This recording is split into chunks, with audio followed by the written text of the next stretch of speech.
Hello all and welcome to Shatter Our Souls Novaria. Today, I want to take a little bit more of a look at Breath of the Wild, but also Zelda as a whole. See, one thing that I have a habit of doing is comparing characters from different games to one another because there's this inherent idea that some characters are stronger than others or have certain abilities that lend them to be better in certain circumstances than others. And it got me questioning which Link, if any, could beat Breath of the Wild without the use of Breath of the Wild's tools and gear. Now, to break this down, we're going to actually look at each of the major enemies that need to be defeated in order to beat the game. The first is very simple. You have Calamity Ganon and Beast Ganon. Calamity Ganon and Beast Ganon have relatively simple kits to break down. Beast Ganon needs to be defeated by light arrows, eliminating any character that does not have access to that ability, which means we're down to characters such as the Majora's Mask Link. You have access to Wind Waker, Ocarina of Time, and a couple of the older Links, notably the Links of Spirit Tracks. That sounds weird when it comes out of my mouth now that I think about it. But you also have A Link to the Past and A Link to Between Worlds as potential options for Links. Now, why do I want to bring this up? That is the first core ability that needs to be dealt with. The other four individuals that we need to worry about are the four, shall I say, the four calamities in their smaller forms. Fire Blight, Earth Blight, Water Blight, Fire Blight, Water Blight, Wind Blight, and Lightning Blight, or Thunder Blight. There we go. Point being, each of these enemies have to be defeated at some point or another prior to the defeat of Calamity Ganon. So, let's break this down. Water Blight Ganon has a longer reach than most, generally higher output of damage. Generally speaking, you're going to want an ability that is relatively strong and breaks down barriers easily. But ironically, bombs don't do it. So, what options do most of the Links have? In Skyward Sword, your option is you really don't. You have weapons like the whip, like the Gust Bellows, and incredibly powerful versions of the swords, the bow, but you don't really have a whole lot of options when it comes to the raw power output that would require or be required to destroy these glyphs.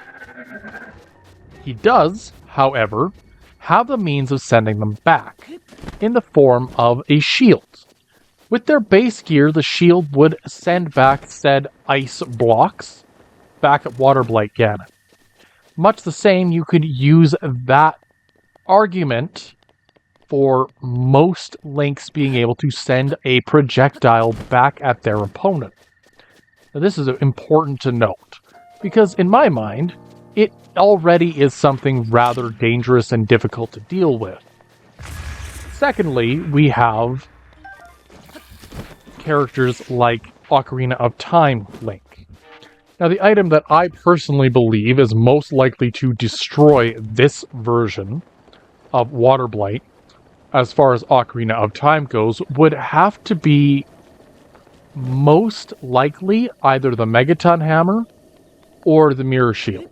Again, this is simply due to the fact that there are only so many items that can be used to defeat your opponent properly. Majora's Mask Link has it easy. Majora's Mask Link could rather handedly beat Water Blight Ganon. There are a couple ways that I see it happening. The first and foremost is the use of flame arrows, which are in easy access. Secondly, you could use items like some of the masks such as the stone mask, to be unnoticed. Third is, of course, and I'm going to be honest here, I don't necessarily think that all the masks are going to work equally.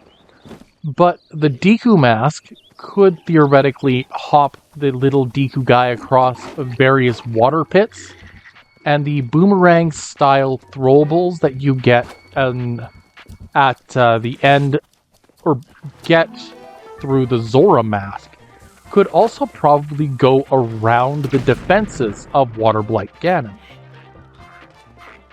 This is a very blunt, very quick route, but the thing is that the other one that could very feasibly beat this is the character that I think everybody knows is going to defeat it, and that is the Fierce Deity Mask.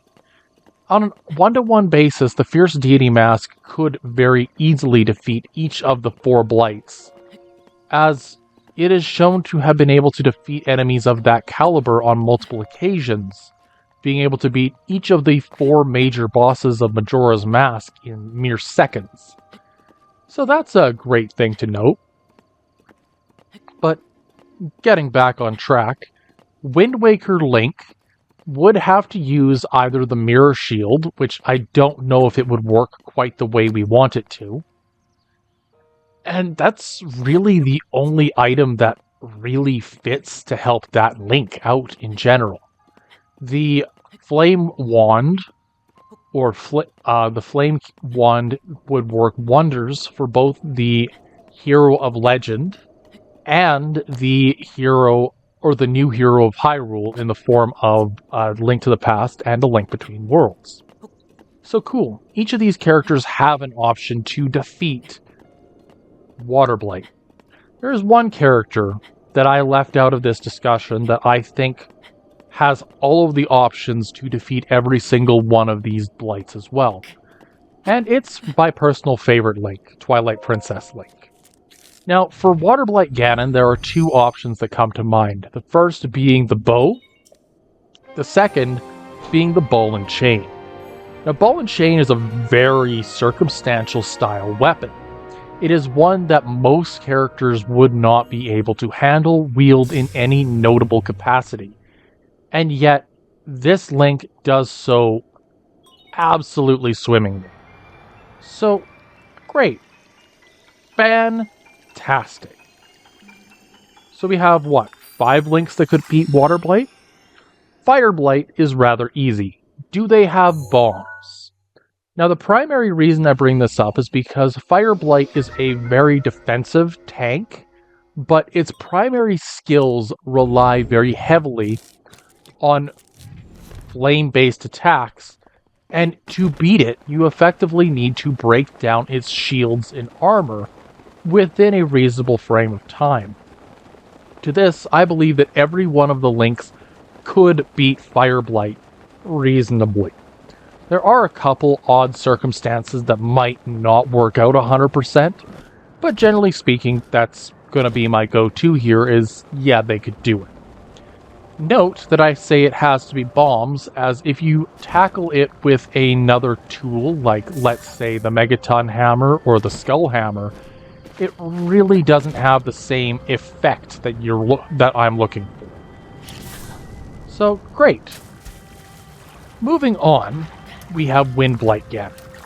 Wind Blight Ganon needs to be either brought to your level, or you need to get up to it. And, thankfully, for most of these Links, there is an option that comes our way that can get you to Wind Blight Ganon, which is in the form of a grappling hook. Now, the grappling hook as a whole is pretty simplistic. Claw Shot goes up, grabs onto said target, pulls either character to target to fight them on their terms, on their turf, or brings target to you to fight them on your turf. Either way you look at it, these are the primary tools to beat Wind Blight. And truth be told, Wind Blight Ganon is going to be another one of the easier ones. Generally, if your Link has a bow isn't going to do enough. You need to be able to find a way to deal damage to it in longer stints of battle. Therefore, I believe that you would need, bare minimum, a claw shot or a hook shot of some variety to bring it down. Bonus points if you have the iron boots, simply to yoink your opponent out of the sky. Because if you take an airborne enemy out of the sky, they're a sitting duck. Which brings me to the fourth and final member of the 4 calamities. And this fourth one is Thunderblight. Thunderblight is significantly faster than anything else in the game. And is easily one of those enemies that I don't really have an easy solution for most characters. You can't necessarily use the hook shot or claw shot on it because you're dealing with electrical. Electricity will follow a chain long distances. So the use of a claw shot or something of that nature would shock the user of said ability. So what else do we have?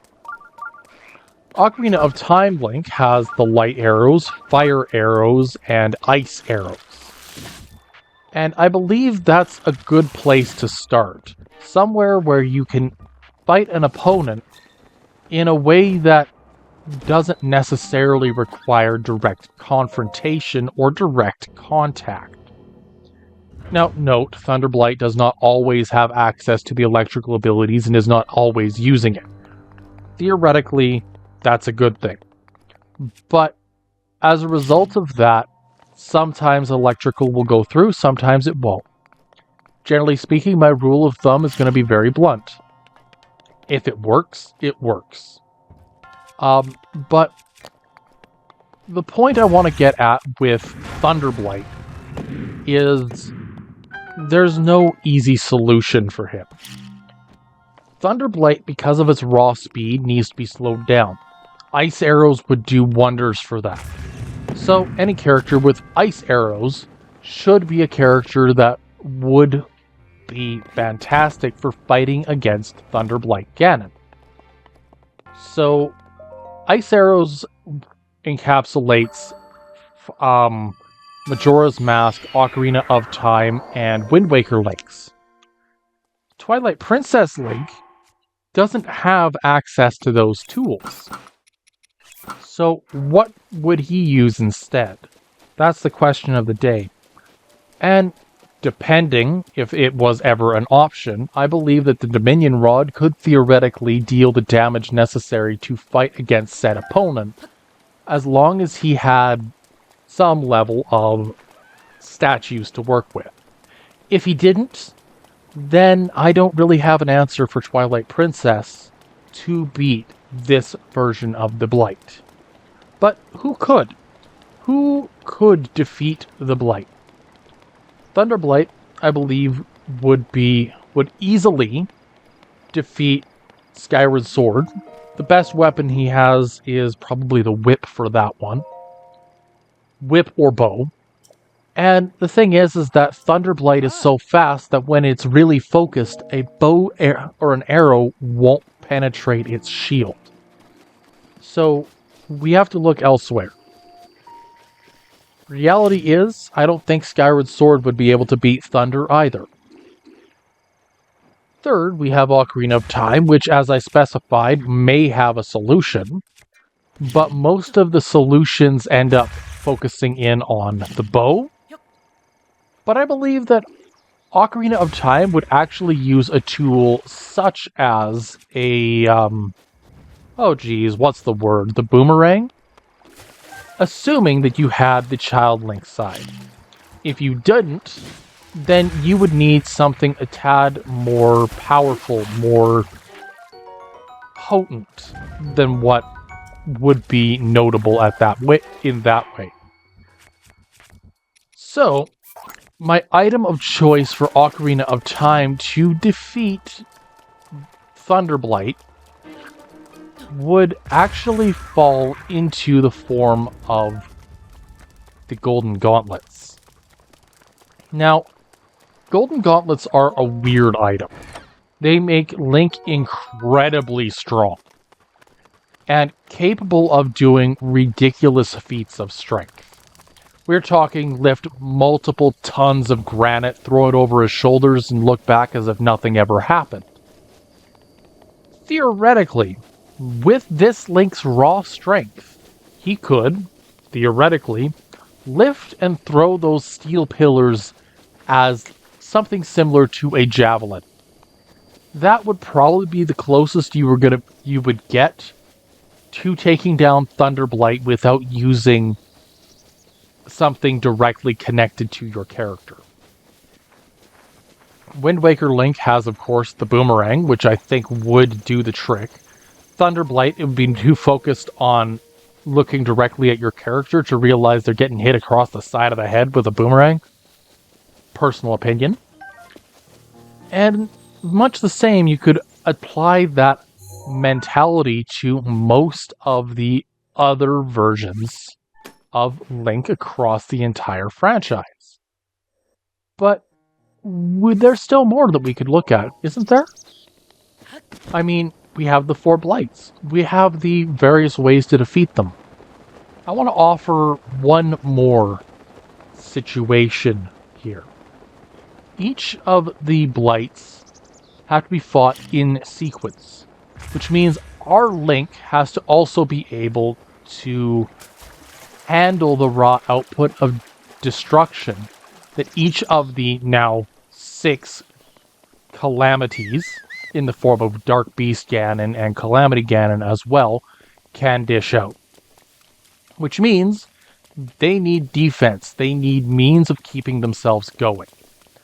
Now, most Links can hold 4 fairies. And I think that's a pretty fair amount. It's not absurd, it's not underwhelming. But what I actually want to look at and point at and say, this is why this one can survive, this is why this one can make it, actually comes down to armor. Now, our Breath of the Wild Link has access to dozens of armor sets, each with their own special capabilities, from allowing Link to climb up the sides of mountains faster, to increasing his proficiency with bone-based weaponry, to increasing stealth, to allowing him to walk up to enemies comfortably and without being arousing suspicion, to even allowing for hot, cold, flame, even faster swimming speeds. So Link has a lot of options in Breath of the Wild, but there's only a couple Links that have differing armor that could potentially help improve their odds against these guys. The first being Ocarina of Time Link. Now there are 3 tunics that go with it: the Flame, the Water, and classic Kokiri tunics. The one I want to bring up next is Twilight Princess, who has access to the magic armor. Now, magic armor is very potent. I always found that it was something that overdid it, that it was too easy to cheese your way through most problems, until I actually got it and used it. See, the idea behind it is that you will slowly but surely gain absurd amounts of money, and then you'll be able to turn that back on your opponent and say, yeah, I did the thing, I can use my ridiculous amount of money and defeat my opponents rather handily and easily. That's more or less what we're aiming for. But the thing is that at the end of it all, a full wallet Link has so much more survivability than almost any other character in all of gaming, and in fact the entirety of the Zelda franchise, that I really doubt that the Magic Armor Twilight Princess or Magic Armor of the Wind Waker variety would have any issue showcasing just how potent and powerful these characters actually are, and how much they could survive from a blunt one-to-one approach. Now, let it be known, I am not an expert about anything in this regard. I'm an individual who plays games and tries to compare characters across various circumstances and say, these guys could do it. And reality is that I probably missed something. There could be a tool somewhere in Twilight Princess that makes the Thunderblight Ganon an absolute joke. But, oh geez, what about the Wind Boomer, or the Gale Boomerang? I am silly. But there are tools that show up throughout the entire franchise that would make these blights possibly incredibly weak. And reality is that while I personally believe that the Hero of the Wild, showcased in Breath of the Wild and Tears of the Kingdom, is by far the strongest Link that we have ever witnessed, I also believe that this is one of the Links that definitely has the weakest armament set out of any Link. I believe that he has options, solutions to any problem, but I also believe that other Links can handle these niche situations in more creative ways. If we were to take Link from Tears of the Kingdom and compare him against Breath of the Wild, the answer is pretty simple. Tears of the Kingdom Link would absolutely stomp Breath of the Wild Link. With the use of the Ultra Hand, magnesis is completely obsolete.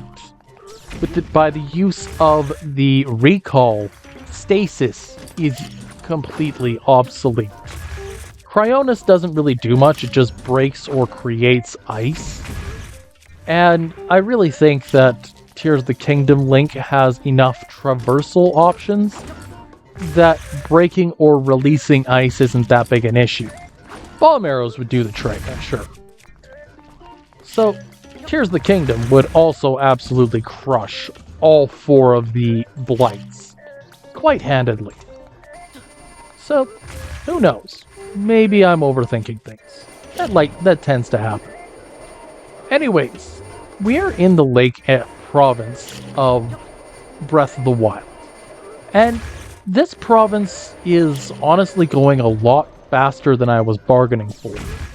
There are about 5 different shrines in this region. Each of these shrines ends up being a little different than most. Most of them end up being a quick, short-lived puzzle that you just quickly run through, beat your opponent, and continue on with your day. In the end, I find that these shrines are actually pretty easy to get into and pretty simplistic to beat. I almost believe that the southern area leading into the Faron province, the Lake province, is quite possibly one of the easiest regions in the entire game, making traversal and other options more accessible to the player early on. Think of it as giving the player a boost. Now, part of the reason of that they'd be looking to give their players a boost right off the bat is due to the fact that this is fresh off the Great Plateau. And generally speaking, you have 4 directions you can go. You can either go towards the desert, which I don't believe the devs ever intended the players to go to the desert right away, or you can go towards the Dueling Peaks, towards Kakariko and Hateno, or you can go north towards Hyrule Castle. Don't think the devs intended you to go there, and you can definitely see that by the number of guardians there. But there is an option. The last is south. I don't want to go anywhere near that place over there that I see as a danger zone. So I'm going to stop what I'm doing and run the other way and go look for things, because I like the idea of life. And that's the thing. You can really go any way that you personally see fit.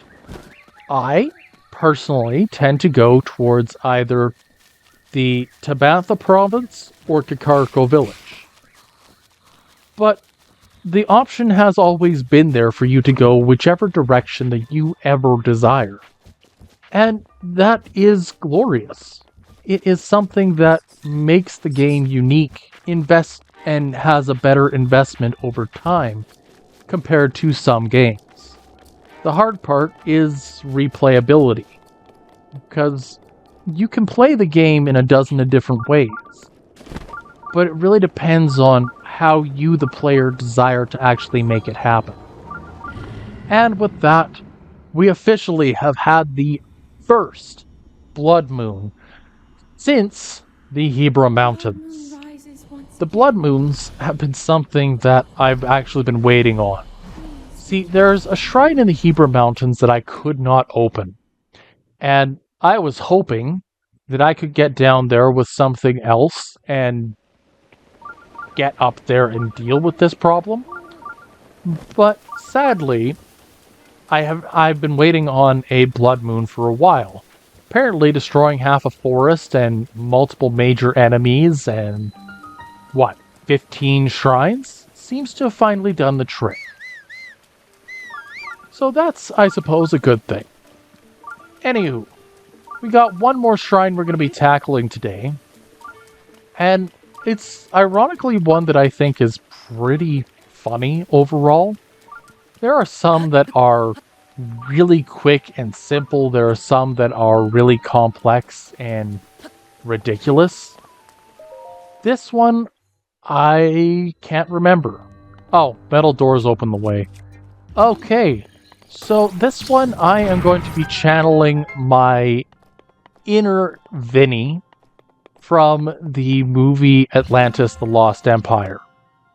And it's going to be pretty easy to tell why. Just going to open up this door here, avoid getting shot. There we go. I'm just going to sneak in here. And we have a chest. A simple traveler's bow. That definitely doesn't lend itself to being really, really weak right now. We blow up the rocks. And we'll go make a bridge. And it's only going to take us, 10 seconds? 11 tops. And I've been waiting for an opportunity to use metal objects properly. I admit that I was underestimating just how hard it would be to use certain abilities in Breath of the Wild to their full extent. Magnesis requires a metal object, but to get a metal object that is out on the overworld is incredibly difficult. More on that next time. Until then, I hope you all have a good one. And while you're there, I hope you have a good one.